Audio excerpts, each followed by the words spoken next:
NAACP.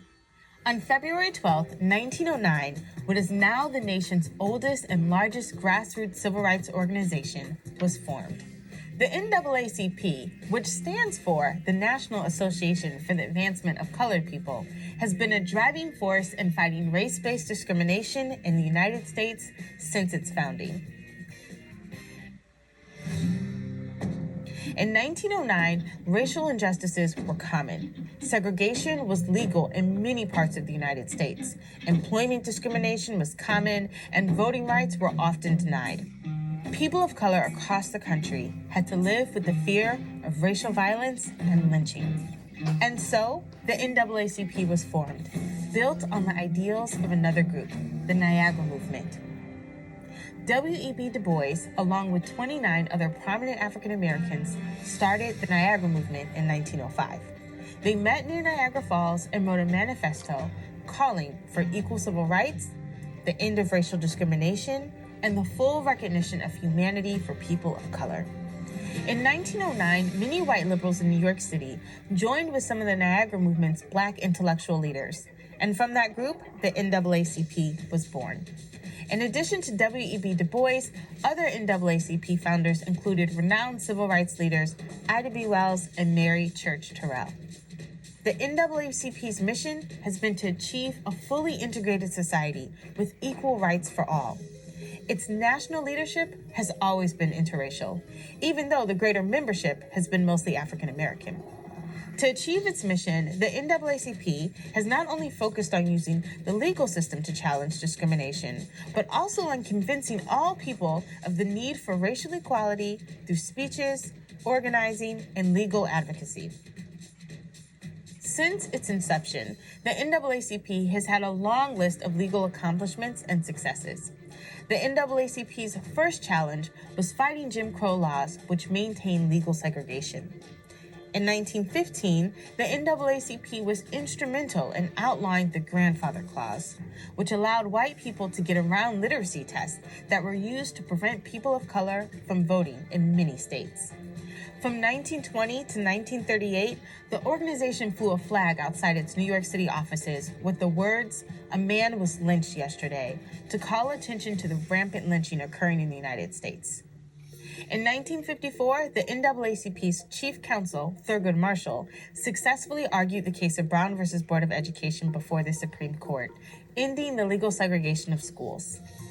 During the Civil Rights Movement, the NAACP co-organized the March on Washington in 1963, where Dr. Martin Luther King Jr. delivered his famous "I Have a Dream" speech. The NAACP lobbied for the 1964 Civil Rights Act, which outlawed discrimination, and the 1965 Voting Rights Act, which made it illegal to deny people the right to vote based on their race. Today, the NAACP remains actively committed to fighting discrimination. Its scope has widened to include fighting inequality in economics, healthcare, education, voter empowerment, and the criminal justice system. To this day, the NAACP continues to serve as an important legal advocate for all civil rights issues.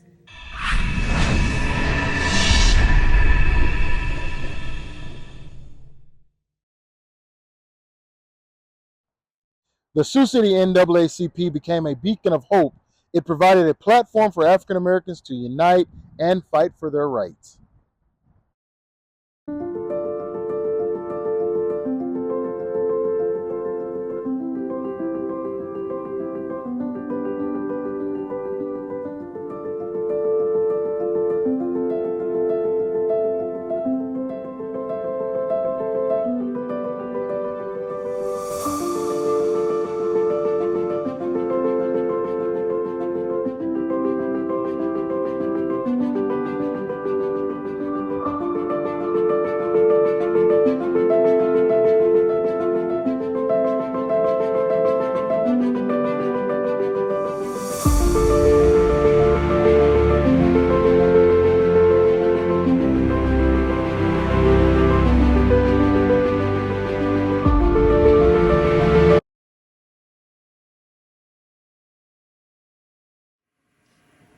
Reverend Jamal has been bumped off of that flight and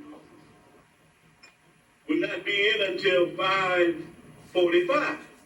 Well, we still can make that. That's all right. We can make that 5:45. So I said, if you call back, tell him we'll be there at a meeting.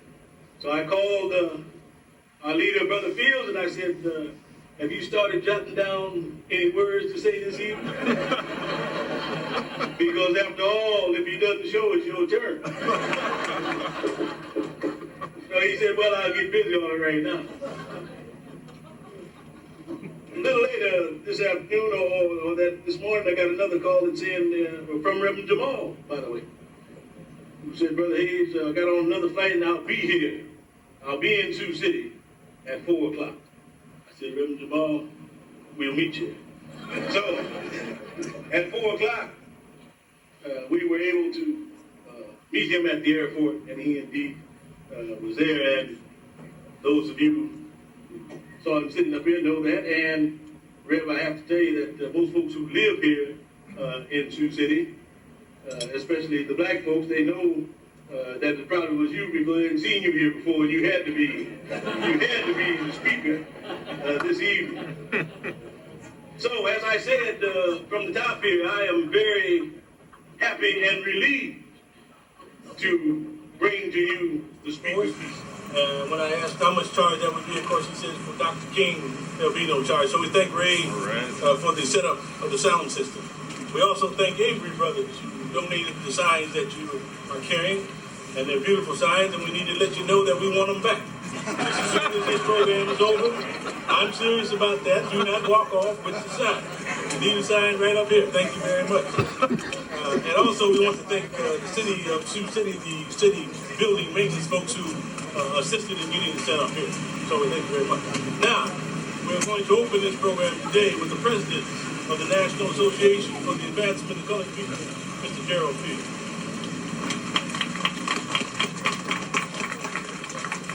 It's good to see everybody. You might stay warmer if everybody got closer together. Everybody can just kind of gather around that way we can kind of block the wind. I want to thank everybody for coming out. And on behalf of the NAACP, it's amazing sometimes when you come to a program like this, and the best thing to do is to kind of give a testimonial. And I think back of the March on Washington in '63 of August, and actually where I was, and I was in Mr. Hayes' barbershop watching it on a little black and white color television. And I never believed that the day that I'd be standing out in front of City Hall addressing people, paying tribute to Dr. Martin Luther King. It's really tremendous. And, Mr. Richard E. Hayes. Under his leadership, the MLK Transportation Center was built. He also adamantly attended council meetings to safeguard the Human Rights Commission director position. He received a call from President Barack Obama with an accepted invitation to Sioux City, Iowa. He is still actively involved at our local, state, and national levels. Memberships continued to grow during his tenure, and he was a vital part of the continued Sioux City Black Homecoming events. Mr. Gerald Fields, as we know as Jerry, under his leadership, he was appointed by the governor of Iowa to serve Iowa Department of Human Rights Division and the Iowa Commission on the Status of African Americans. He also served on the Community Projects of Sioux City Committee. Mrs. Flora Lee, under her leadership, OURS parent group was formed in partnership with the Sioux City Community School District. Scholarships were implemented, youth chapter was reorganized, more Black professionals were recruited for Sioux City, Juneteenth was implemented, the MLK, Martin Luther King Jr., was finally recognized as a city holiday, and the Mount Zion Community Choir was renamed the MLK Choir.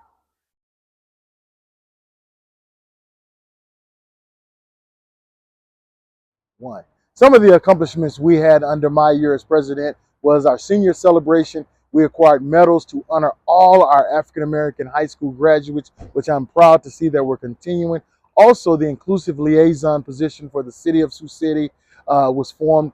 Also, one of the biggest things was body cameras for the Sioux City Police Department was finally approved after a lot of work from even those that came before me. We got it done, and the NAACP became a part of the Siouxland Chamber of Commerce. I am proud to see that we continue on that tradition and many more that we continue to do. Under my leadership, Juneteenth was reorganized with Jim Tillman and Linda Cron as co-chairs. The first meet and greet was established to bring awareness and education of history and build memberships. Rebuilding committee chairs, youth department was reactivated, and building a vision of simply moving forward. As we look towards 2025 and beyond, the NAACP Sioux City branch remains committed to its mission. Focused on education, advocacy, and community empowerment, the branch is poised to continue its legacy. The NAACP has been instrumental in helping young people find their voices and understand the importance of civic engagement. Our work is far from over. We must continue to fight for equality, justice, and the rights of all individuals and